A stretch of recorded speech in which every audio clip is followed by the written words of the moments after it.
mau coba lepas masker ini deh. Kehadiran gunungan sampah di Bantar Gebang Bekasi seakan menjadi pisau bermata dua. Mari kita. Oke guys, kita hiking. Gunung sampah. Bawa bekal guys. Lihat pemandangannya. Oke. Lihat pemandangan. Pemandangan dari sini ada pemandangan ternyata. Bencana ekologis di satu sisi, tapi menjadi berkah bagi kehidupan yang bergerak di sekitarnya. Ibu betah bu banyak laler gini. Ya betah nggak betah, orang namanya nyari makan.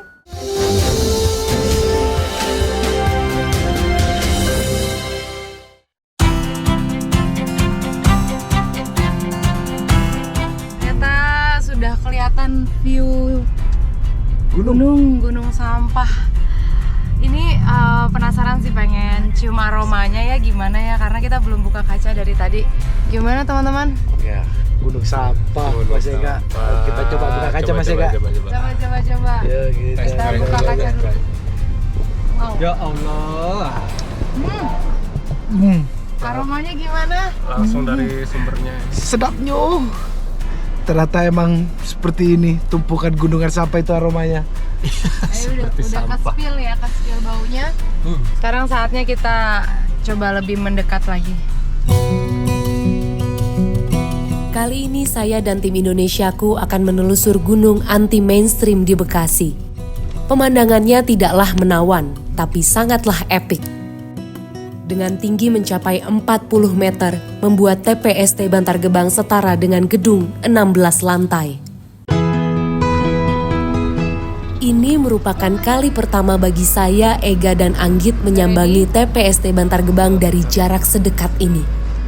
Kami langsung bersiap memulai kegiatan liputan. Aroma sampah yang pekat terasa langsung menyergap pernafasan kami. Kita mau ngapain Kita Mas? mau ke pemukiman pemulung, kita mau cari info dulu. Siapa tahu menemukan kisah-kisah pemulung yang bisa kita sharing. Ya, dan ini tuh bener-bener persis ya di sebelah gunungan sampah. Kalau aku sih nggak kuat ya, harumnya, nyengatnya. Aku pakai masker dulu sebentar.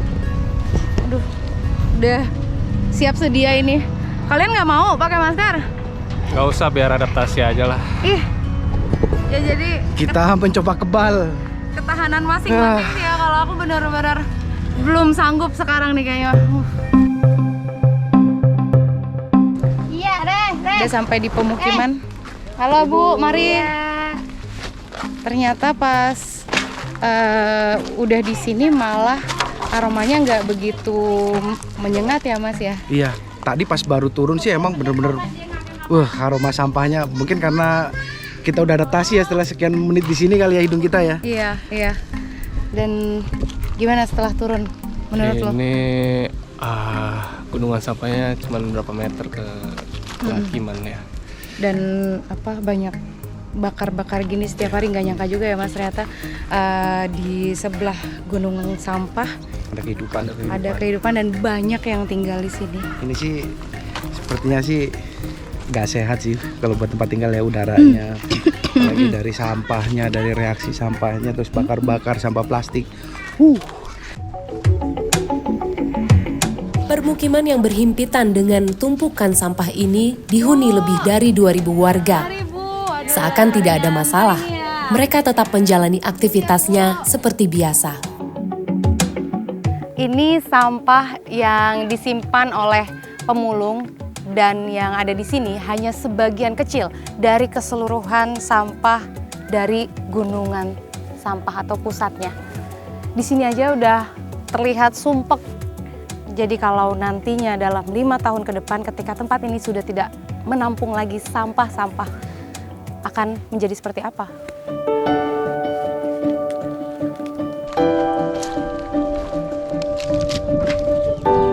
Wah, adik-adik mau kemana? Mau ngaji. Di mana ngajinya? Di sana. Oh, di situ. Ya udah, hati-hati ya. Tas dulu. Semangat. Pinter banget ini.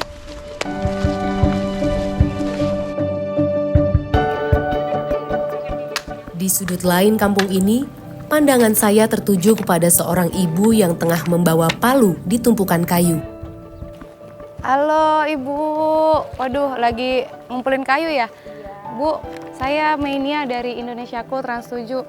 Ibu, buat apa ini kayu-kayunya? Ini bisa buat, kadang buat masak, kadang Oh, bikin meja kecil-kecilan buat tempat piring. oh gitu ya. Boleh nggak nemenin saya keliling? Oh, Oke. Bu Sarinah yang akrab disapa Inah tinggal di sini sejak usianya 5 tahun. Ia biasanya mencari barang-barang yang masih bisa digunakan kembali. Dari Bu Inah, kami mendapatkan informasi seorang kakek yang hidup merana bersama cucunya. Namanya kakek Wasli. Ia juga merupakan tetangga kampung Bu Inah di Indramayu. Iya. Halo Pak Wasli. Ini ada. Bu, saya pamit dulu Oh, ya. iya, iya. Ini saya tinggal Pak Basli. Oh, iya. Selamat ngobrol. Ibu Sarina, terima kasih banyak ya Bu. Iya. Ya. Halo, Padli. Umur berapa? 7 tahun.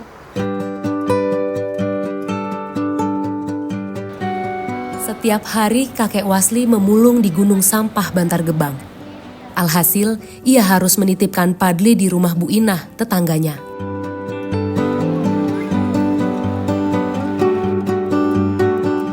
Nah, jadi setiap hari Pak Wasli kalau mau berangkat kerja, ya mau nggak mau menitipkan Padli ya.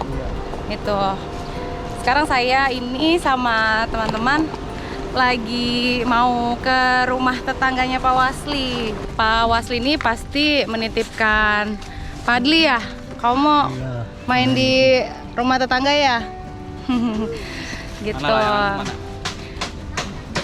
Nah, manggilnya apa Padli tadi? Manggilnya Bapak Tua ya? Karena dari kecil bareng Bapak, walaupun Bapak kakeknya manggilnya Bapak Tua.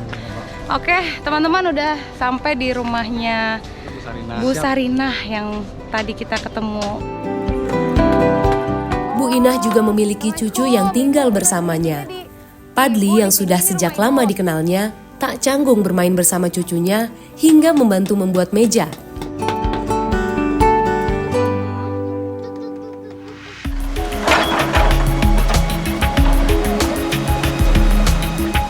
Waduh, ini lebih menyengat jauh dibandingkan saat di permukiman. Ini jelas karena ini ada pusatnya. Sampah dari seluruh penjuru Jakarta dibawa ke sini.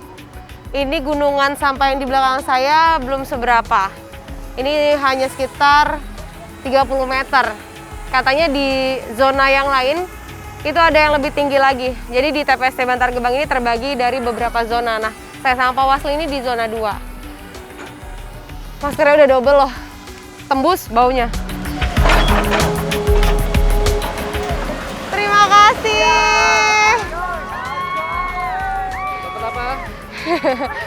Ada bunga buatan. Ketemu di sumber tempat sampah. Ya Allah, Pak Wasli, saya kasih lagi ke Bapak. Di tengah lingkungan yang keras, hal-hal seperti ini bak hiburan bagi para pemulung. Tak jarang mereka menemukan barang-barang yang menarik perhatian.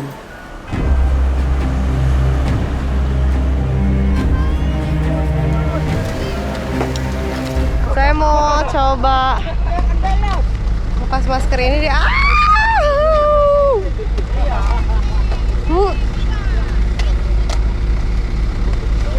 Aduh. Nih, Ega lagi pilek sebenarnya ya, lagi mampet hidungnya. Tapi nembus baunya.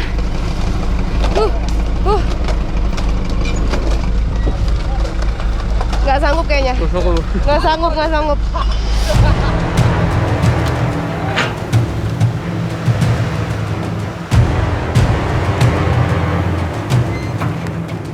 Aduh, saya benar-benar gak kebayang. Setiap hari Pak Wasli kayak gini dan banyak pemulung lainnya. Jumlahnya ratusan, mungkin bahkan ribuan ya. Karena ini seluas itu.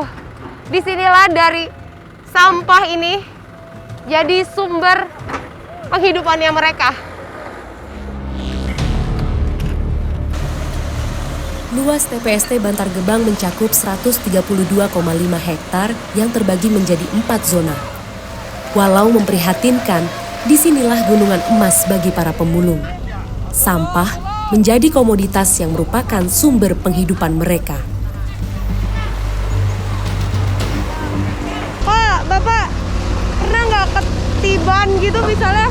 Iya, saya baru pertama kali kan datang ke sini. Dan dari deket kayak gini kok ngeri banget ya Pak, alat beratnya itu loh. Sering ketiban kayu. Ketiban kayu dari beko. Terus kalau ketiban tumpukan sampah gitu pernah? Pernah.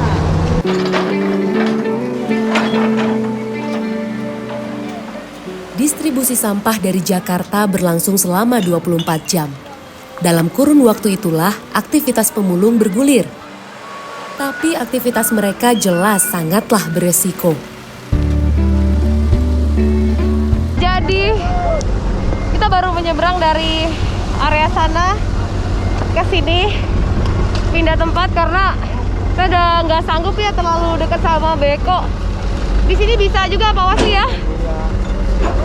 Mari kita melangkah. Alon-alon. Yang penting pelakon, aduh.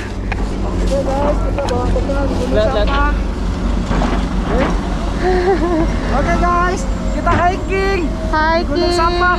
Bawa bekal guys. Lihat pemandangannya. Oke, Lihat pemandangan. pemandangan dari sini ada pemandangan ternyata. Wah, ini dia. Ini puncak berapa mdpl? Ini 30 meter MD. Wah, Wah, lihat ini. with a view guys.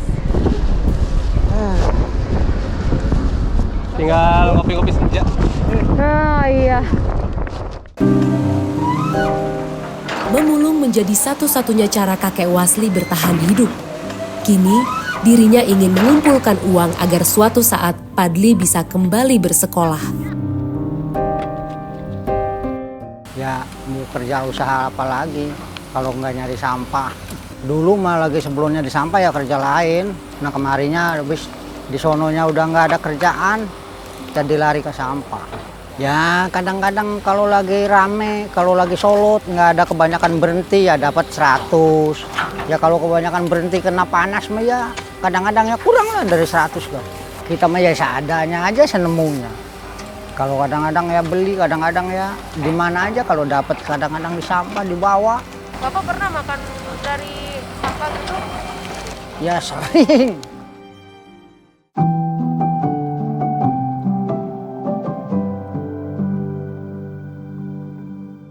Pak yakin nih masih nggak apa-apa dimakan? Gak apa-apa, bisa bagus. Masih bagus, nggak ada yang bolong-bolong. Oke, mau Bapak seduh? Yakin? Yakin. Iya udah yuk. Sekarang udah memang waktunya istirahat makan siang. Baru setengah hari ngikutin kegiatan Pak Wasli tuh. Saya capek banget Pak. Dan teman-teman juga ya mau istirahat. Udah pada lapar belum? Wah, lapar sekali, haus sih, yang jelas. Oke. Tapi ini warung terdekatnya ada di sini. Iya, jadi kita mau istirahat di mana? Di warung. Oh ya, tadi kan Pak Wasli nemu itu tuh. Iya nemu Mau mie. diseduh katanya. Oh, Sekalian Iya iya. numpang di warung. oke. Yuk, yuk. Membawa makanan dari hasil mulung membuat Wasli mengirit uang. Selama kemasannya belum terbuka, ia berani memakan makanan dari buangan sampah. Sementara saya tak sanggup menelan makanan di tengah gunungan sampah seperti ini.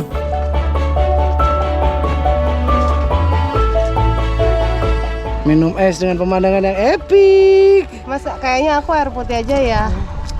Segernya. Apa rasanya? Seger dong. Kayaknya Sini.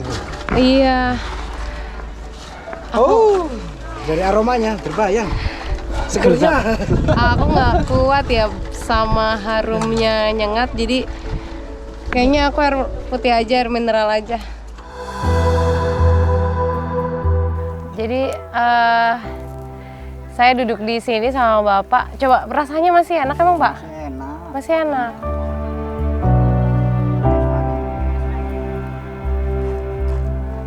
Udah habis Pak? Loh, oh iya.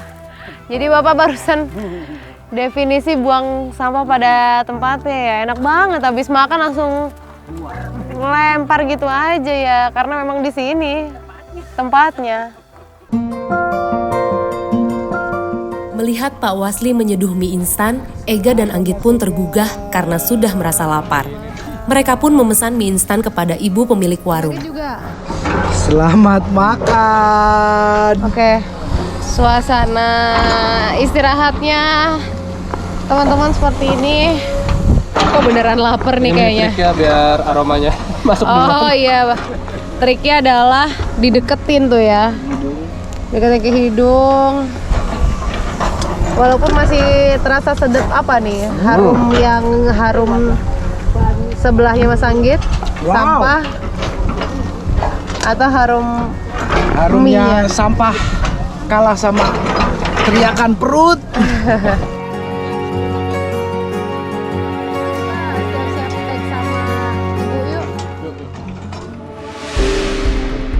Udah terlalu tinggi. Ya khawatiran ya itu, yang khawatir paling kalau hujan suka longsor itu gunung sampahnya.